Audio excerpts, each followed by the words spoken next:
کوشش ہوتی ہے. تو اب یہ جو ہے نا فاطمہ بنت علی، انہوں نے جابر سے کہا کہ اے جابر، اس گھر اہل بیت علیہ السلام کے در پہ آپ کے بہت سے حقوق ہیں، کیونکہ آپ صحابی بھی رہے ہیں ہمارے جد کے، اور آپ کے ذمہ بہت سی ایسی چیزیں ہیں جنہیں آپ دیکھیں.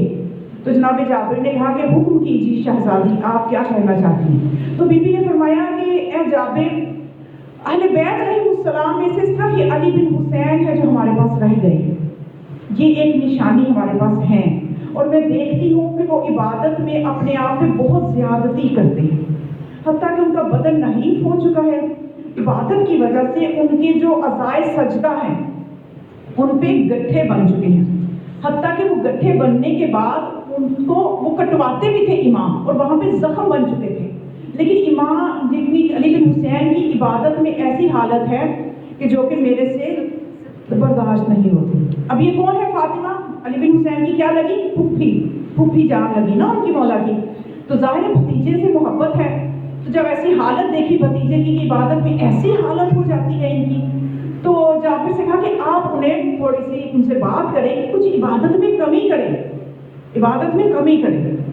یہ کس کے وارث ہیں؟ کہ جس رسول کے لیے اللہ کہتے ہیں قم اللیل الا قلیلا، اے رسول، جس رسول کی حالت ہو جاتی تھی کہ ورم آ جاتا تھا پاؤں میں، کہ اللہ کو کہنا پڑا کہ میرے حبیب عبادت کو کم کر، راتوں کو کم کھڑا ہوا کر. تو یہ اس کے وارث ہیں. تو اب جابر نے دیکھا، گئے مولا کے پاس، تو مولا محراب عبادت میں ہیں، اور عبادت سے جب کچھ ان کی نماز میں وقفہ آیا تو مولا کے نزدیک ہوئے اور جا کے کہنے لگے. یہ سننے والی بات ہے، بہت زیادہ سننے والی، بیدار ہونے والی. جو سو رہی ہے نا ان کو بھی ذرا ہلا دے، سن لیں.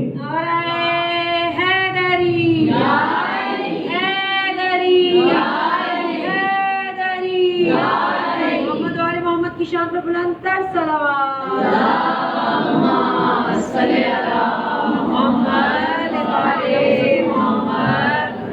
کہنے لگے جناب جابر، مولا کی جو حالت دیکھی، گریا کر رہے ہیں، اعضائے سجدہ پہ گٹھے بنے ہوئے ہیں، تاکہ زخم بن چکے ہیں، پاؤں پہ ورم ہے، اور اتنے خوف سے کپ کپی تاری ہے. یہ ہے اللہ کا خوف.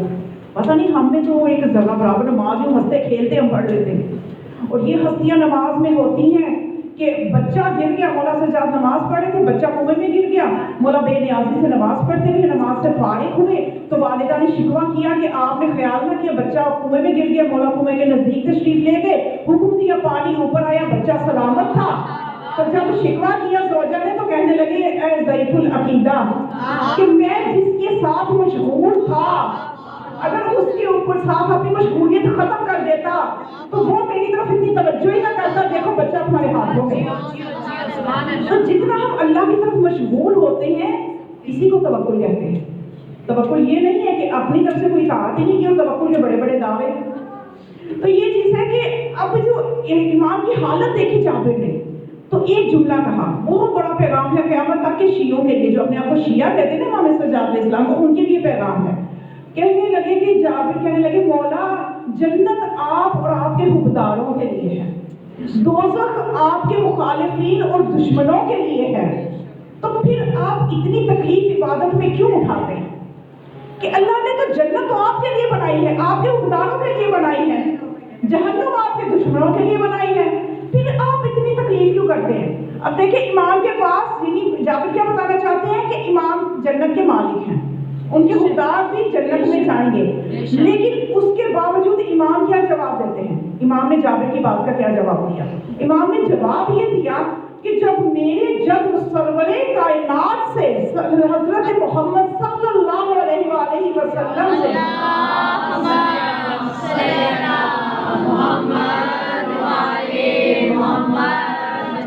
سے جب ان کے صحابہ نے کہا تھا کہ یا رسول اللہ آپ سے تو ترک اولا بھی نہیں ہوتا، اللہ تو آپ کے کسی ایسے ترک اولا بھی نہیں ہے کہ جو اللہ کی نظر میں آئے، یعنی کوئی ایسا کام ہوتا ہی نہیں، پھر بھی آپ اتنی عبادت کیوں کرتے ہیں؟ اب مولا جابر کو جواب دے رہے ہیں کہ تاریخ میں لے گئے، کیونکہ جابر نے رسول اللہ کو بھی دیکھا ہوا ہے کہ جابر کو بتا رہے ہیں کہ جب صحابہ نے میرے جد سے یہ سوال کیا تھا کہ آپ کا تو ترک اولا بھی کسی شمارے میں نہیں ہے، کہیں لکھا ہوا نہیں کہ آپ سے کبھی ترک اولا بھی ہوا ہو، پھر بھی آپ اتنی عبادت کیوں کرتی ہیں؟ تو اپنے صحابہ کو میرے جد نے یہ کہا تھا کہ اللہ کی نظر میں بے شک میرا کوئی گناہ تو نہیں ہے، ترک اولاد تک بھی ہے، لیکن کیا میں اللہ کا شکر گزار بندہ نہ بنوں؟ کیا میں اس کی نعمتوں پہ شکر ادا نہ کروں؟ تو یہ جواب دے کے امام خاموش ہو گئے۔ انہیں ایک بہت بڑا پیغام دے دیا کہ جابر نے کہا کہ جنت آپ کے لیے ہے اور آپ پھر اتنی عبادت کیوں کرتے ہیں؟ میں کہتی ہوں آج کا مومن پتہ بھی نہیں ہے کہ کہاں جانا ہے، پتہ بھی نہیں ہے کہ کیا ملے گا کیا نہیں ملے گا۔ ہم جتنی بھی عبادتیں کر رہے ہیں پتہ نہیں کتنی ہم خود ہی ڈیلیٹ بھی کر رہے ہوتے ہیں رات کے وقت۔ اگر آپ کبھی ہمیں خدا وہ منزل دے کہ ہم دیکھیں کہ دن بھر میں کوئی 1000 نیکیاں کی، کیا پتہ سونے سے پہلے کسی کا دل دکھا دیا، اس میں سے 999 ڈیلیٹ ہو گئی، آخرت میں جائیں گے پتہ نہیں کیا باقی بچنا ہے، ہمیں تو پتہ ہی کچھ نہیں ہے۔